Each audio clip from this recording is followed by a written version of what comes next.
Hello दोस्तों, आप देख रहे हैं एजुकेशन विद गौरव मेरे साथ। तो जल्दी से चैनल को सब्सक्राइब करें और सबसे पहले नोटिफिकेशन पाने के लिए बेल आइकन को दबाना ना भूलें। नमस्कार दोस्तों, आपका मेरे चैनल एजुकेशन विद गौरव में स्वागत है। तो आज हम देखेंगे दोस्तों जनवरी के 4th वीक का करंट अफेयर। तो देखते हैं दोस्तों क्या क्या इंपॉर्टेंट क्वेश्चन बन सकते हैं। आइए चलते हैं। हाल ही में किसे जकार्ता में आसियान सचिवालय में भारत का अगला राजदूत नियुक्त किया गया है? तो नाम को इनके ध्यान रखिएगा दोस्तों, जयंत खोब्रागडे नाम है इनका, और इनको भी हाल ही में जकार्ता में आसियान सचिवालय में भारत का अगला राजदूत नियुक्त किया गया है। ये चीज़ भी आप लोग ध्यान रखिएगा। हाल ही में किसे मिस्र में भारत का अगला राजदूत नियुक्त किया गया है? तो देखते हैं दोस्तों, मिस्र में भारत का अगला राजदूत किसे नियुक्त किया गया है? तो नाम को इनके ध्यान रखिएगा, अजीत विनायक गुप्ते नाम है इनका, अजीत विनायक गुप्ते। इनको मिस्र में भारत का अगला राजदूत नियुक्त किया गया है। कौन व्यक्ति हाल ही में कजाकिस्तान में भारत के अगले राजदूत नियुक्त किए गए हैं? तो इनके नाम को देखते हैं दोस्तों, सुदर्शन त्रिपाठी। इनको दोस्तों ध्यान रखिएगा, कजाकिस्तान में भारत के अगले राजदूत के रूप में नियुक्त किया गया है अभी हाल ही में। नाम है इनका सुदर्शन त्रिपाठी। अमेरिका प्रशासन ने हाल ही में किस भारतीय को ऊर्जा विभाग के चीफ ऑफ स्टाफ के पद पर नियुक्त किया है? तो देखते हैं दोस्तों, ध्यान रखिएगा इनके नाम को, तारक शाह नाम है इनका, तारक शाह। इनको भी अमेरिका प्रशासन ने, ये भारतीय हैं दोस्तों, और इनको भी अमेरिका प्रशासन ने ऊर्जा विभाग के चीफ ऑफ स्टाफ के पद पर नियुक्त किया है। ध्यान रखिएगा अमेरिका में। हाल ही में कौन एस्टोनिया की पहली प्रधानमंत्री महिला बनी है? ध्यान रखिएगा दोस्तों, एस्टोनिया की पहली महिला प्रधानमंत्री कौन बनी है? नाम है इनका काजा क्लास। नाम को इनके ध्यान रखिएगा, काजा क्लास। फैक्ट को देखते हैं दोस्तों, साल 1991 में स्वतंत्रता हासिल करने के बाद एस्टोनिया देश में पहली बार किसी महिला को प्रधानमंत्री बनाया गया है। फैक्ट को भी आप ध्यान रखिएगा, और इनका नाम है काजा क्लास, और ये एस्टोनिया की पहली महिला प्रधानमंत्री बनी है अभी हाल ही में। हाल ही में किसे मणिपुर हाईकोर्ट के नए चीफ जस्टिस के रूप में नियुक्त किया गया है? तो देखते हैं दोस्तों, मणिपुर हाईकोर्ट के नए चीफ जस्टिस का नाम देखते हैं दोस्तों, ध्यान रखिएगा इनका नाम है PV संजय कुमार। इनको मणिपुर हाईकोर्ट के नए चीफ जस्टिस के रूप में नियुक्त कर दिया गया है। फैक्ट को देखते हैं दोस्तों, हाल ही में सुप्रीम कोर्ट के कोलेजियम ने पंजाब व हरियाणा हाईकोर्ट के जज PV संजय कुमार को मणिपुर हाईकोर्ट का चीफ जस्टिस बनाने के प्रस्ताव को मंजूरी दे दी है। ध्यान रखिएगा। हाल ही में किसे 42वें उप सेना प्रमुख के रूप में नियुक्त किया गया है? तो देखते हैं दोस्तों, किसको किया गया है? नाम है इनका CP मोहंती। पूरा नाम को ध्यान रखिएगा दोस्तों, चंडी प्रसाद मोहंती नाम है इनका, और इनको भी 42वें उप सेना प्रमुख के रूप में नियुक्त किया गया है। हाल ही में स्वामीनाथन जानकी रमन और अश्वनी कुमार तिवारी को किस बैंक के नए MD बनाए गए हैं? तो ध्यान रखिएगा दोस्तों, MD बनाए गए हैं SBI बैंक के। नाम को इनके ध्यान रखिएगा, स्वामीनाथन जानकी रमन और अश्वनी कुमार तिवारी। हाल ही में किस भारतीय गणितज्ञ को वर्ष 2021 का माइकल एवं शीला हेल्ड पुरस्कार मिला है? तो दोस्तों ध्यान रखिएगा, ये मिला है निखिल श्रीवास्तव को। ध्यान रखिएगा, निखिल श्रीवास्तव को 2021 का माइकल एवं शीला हेल्ड पुरस्कार मिला है। भारतीय गणितज्ञ हैं दोस्तों, ध्यान रखिएगा। हाल ही में 26 जनवरी 2021 को पूरे भारत में कौन सा गणतंत्र दिवस मनाया गया है? तो ये मनाया गया है दोस्तों, ध्यान रखिएगा, 72वां।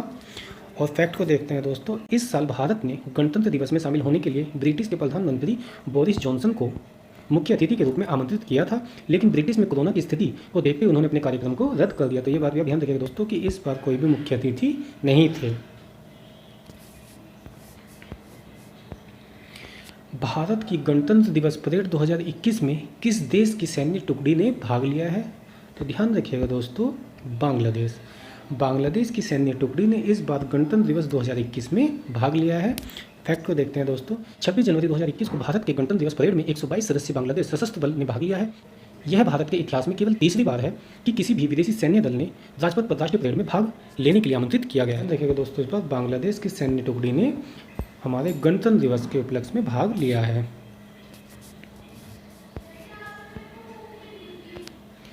गोवा में आयोजित होने वाले 51वें भारतीय अंतर्राष्ट्रीय फिल्म महोत्सव में किस देश को कंट्री इन फोकस के तौर पर चुना गया है? तो ध्यान रखिएगा दोस्तों, ये भी बांग्लादेश को ही चुना गया है। गोवा में आयोजित होने वाले 51वें भारतीय अंतर्राष्ट्रीय फिल्म महोत्सव में कंट्री इन फोकस के तौर पर बांग्लादेश को चुना गया है, ध्यान रखिएगा।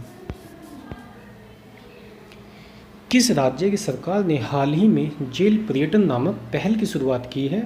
तो ध्यान रखिएगा दोस्तों, ये शुरुआत की है महाराष्ट्र राज्य ने जेल पर्यटन नामक पहल की शुरुआत की है। फैक्ट को देखते हैं दोस्तों, महाराष्ट्र सरकार ने 26 जनवरी को जेल पर्यटन पहल की शुरुआत की है। इस पहल को पुणे की यरवदा जेल से शुरू किया गया है ताकि लोगों को ऐतिहासिक जेलों को नज़दीक से देखने का मौका मिल सके। ये भारत में इस तरह की पहली पहल है और यरवदा जेल से जेल पर्यटन के पहले चरण की शुरुआत हुई है। इसके जरिए स्कूल और कॉलेज के छात्रों और अन्य लोगों को ऐतिहासिक जगहों को देखने का मौका मिलेगा। तो फैक्ट को भी आप दोस्तों ध्यान रखिएगा।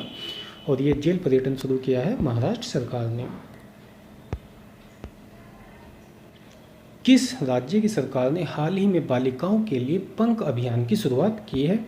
तो ध्यान रखिएगा दोस्तों, पंख अभियान की शुरुआत की है मध्य प्रदेश सरकार ने। फैक्ट को देखते हैं दोस्तों, राष्ट्रीय बालिका दिवस 24 जनवरी के मौके पर मध्य प्रदेश के मुख्यमंत्री शिवराज सिंह चौहान ने बालिकाओं के लिए पंख अभियान की शुरुआत की है। और इस योजना का मुख्य उद्देश्य बेटियों के शारीरिक, मानसिक, भावनात्मक एवं मनोवैज्ञानिक विकास करना है, जिससे प्रदेश की बेटियों का समग्र विकास हो सके। ध्यान रखिएगा दोस्तों। हाल ही में कौन 2 एक्सप्रेसवे पर हवाई पट्टी वाला भारत का पहला राज्य बन गया है? तो ध्यान रखिएगा दोस्तों, ये बन गया है उत्तर प्रदेश। 2 एक्सप्रेसवे पर हवाई पट्टी वाला भारत का पहला राज्य बन गया है। फैक्ट को देखते हैं दोस्तों, पूर्वांचल एक्सप्रेसवे पर 3300 मीटर लंबी हवाई पट्टी बनाई गई है। इसी के साथ उत्तर प्रदेश भारत का पहला ऐसा राज्य बन गया है जिसके 2 एक्सप्रेसवे पर हवाई पट्टी बन गई है और इनकी मदद से फाइटर प्लेन भी आपातकालीन लैंडिंग करवाया जा सकता है। तो ध्यान रखिएगा दोस्तों। हाल ही में जारी वर्ष 2020 में भ्रष्टाचार धारणा सूचकांक में भारत को कौन सा स्थान मिला है? तो ध्यान रखिएगा दोस्तों, 2020 भ्रष्टाचार धारणा सूचकांक में भारत को 86वां स्थान मिला है। ध्यान रखिएगा, 2020 में भ्रष्टाचार धारणा सूचकांक में भारत को 86वां स्थान मिला है। और फैक्ट को भी ध्यान रखना दोस्तों आप, न्यूजीलैंड और डेनमार्क 88 स्कोर के साथ पहले स्थान पर हैं। ये चीज़ भी आप लोग दोस्तों ध्यान रखना कि न्यूजीलैंड और डेनमार्क 88 के स्कोर के साथ पहले स्थान पर हैं। फैक्ट को देखते हैं दोस्तों, 180 देशों में भारत का स्थान 6 पायदान फिसलकर 86वें स्थान पर आ गया है। और इस सूचकांक में 180 देशों में सार्वजनिक क्षेत्र में भ्रष्टाचार के स्तर का रैंक किया जाता है, जिसमें 0 से लेकर 100 तक के पैमाने का उपयोग किया जाता है, जहां 0 कोट वाले देश को सबसे अधिक भ्रष्ट माना जाता है और 100 स्कोर वाले को सबसे साफ माना जाता है। भारत को 40 अंकों के साथ 86वां स्थान मिला है। तो ध्यान रखिएगा दोस्तों, भारत को 40 अंकों के साथ 86वां स्थान मिला है।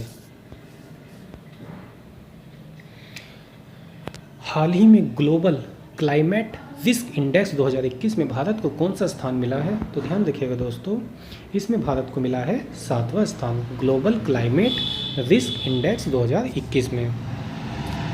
फैक्ट को देखते हैं दोस्तों, यहाँ उन देशों की सूची जारी की है जो 2019 में जलवायु परिवर्तन के चलते ज़्यादा प्रभावित हुए थे। सूची में Mozambique, Zimbabwe, Bahamas, Japan, Malawi और अफगानिस्तान भारत से पहले के स्थानों पर यथाकाल मौजूद हैं। हाल ही में कितने बच्चों को राष्ट्रीय बाल पुरस्कार 2021 दिया गया है? तो ये ध्यान रखिएगा दोस्तों, ये दिया गया है 32 बच्चों को। राष्ट्रीय बाल पुरस्कार 2021 इस बार 32 बच्चों को दिया गया है।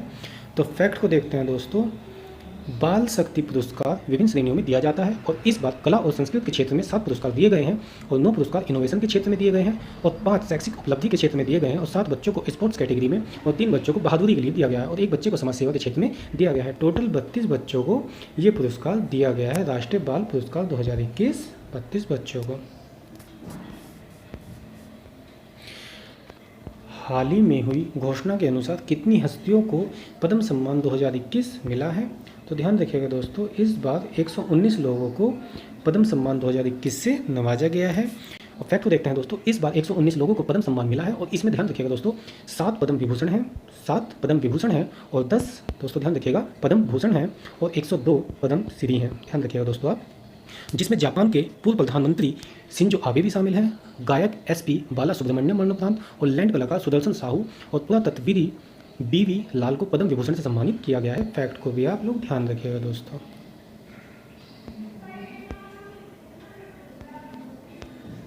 किस व्यक्ति को हाल ही में वर्ष 2021 का सुभाष चंद्र बोस आपदा प्रबंधन पुरस्कार मिला है? तो ध्यान रखिएगा दोस्तों, ये मिला है राजेंद्र भंडारी। इनके नाम को ध्यान रखिएगा, राजेंद्र भंडारी। इनको वर्ष 2021 का सुभाष चंद्र बोस आपदा प्रबंधन पुरस्कार मिला है। फैक्ट को देखते हैं दोस्तों। यह पुरस्कार हर साल 23 जनवरी को नेताजी सुभाष चंद्र बोस की जयंती पर घोषित किया जाता है। निम्न में से किस देश ने चीन के झिंजियांग प्रांत में उत्पादित कपास और टमाटर के आयात पर प्रतिबंध लगा दिया है? तो ध्यान रखिएगा दोस्तों, ये लगाया है प्रतिबंध अमेरिका ने। आरबीआई ने हाल ही में डिपॉजिट रेट के मानदंडों का उल्लंघन करने पर दिग्गज डॉयश बैंक एजी पर कितने करोड़ रुपए का जुर्माना लगाया है? तो देखते हैं दोस्तों, ये लगाया है 2 करोड़ रुपए का जुर्माना आरबीआई ने डॉयश बैंक एजी पर लगाया है डिपॉजिट रेट मानदंडों का उल्लंघन करने के लिए। प्रतिवर्ष राष्ट्रीय बालिका दिवस कब मनाया जाता है? तो ध्यान रखिएगा दोस्तों, 24 जनवरी को प्रतिवर्ष राष्ट्रीय बालिका दिवस मनाया जाता है। इस दिवस को मनाने की शुरुआत वर्ष 2008 में महिला और बाल विकास मंत्रालय भारत सरकार द्वारा की गई थी। प्रतिवर्ष राष्ट्रीय मतदाता दिवस कब मनाया जाता है? ध्यान रखिएगा दोस्तों, 25 जनवरी को प्रतिवर्ष राष्ट्रीय मतदाता दिवस मनाया जाता है।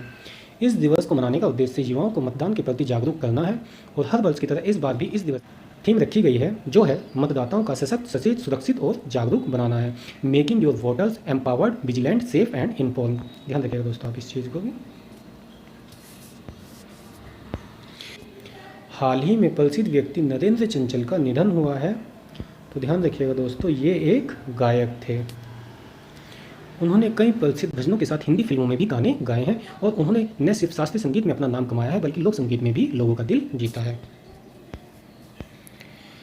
हाल ही में पूर्व भारतीय खिलाड़ी प्रशांत डोरा का निधन हुआ है। तो किस खेल से संबंधित है? ध्यान रखिएगा दोस्तों, भारतीय खिलाड़ी प्रशांत डोरा का हाल ही में निधन हो गया है। ध्यान रखिएगा, और ये फुटबॉल से संबंधित थे। तो इस प्रकार से दोस्तों आज का हमारा करंट अफेयर्स का ये वीडियो यहीं समाप्त होता है। तो अगर आपको दोस्तों चैनल अच्छा लगता है तो आप दोस्तों सब्सक्राइब करिए, लाइक करिए, शेयर करिए। तो मिलते हैं दोस्तों एक अपने नए वीडियो के साथ। धन्यवाद।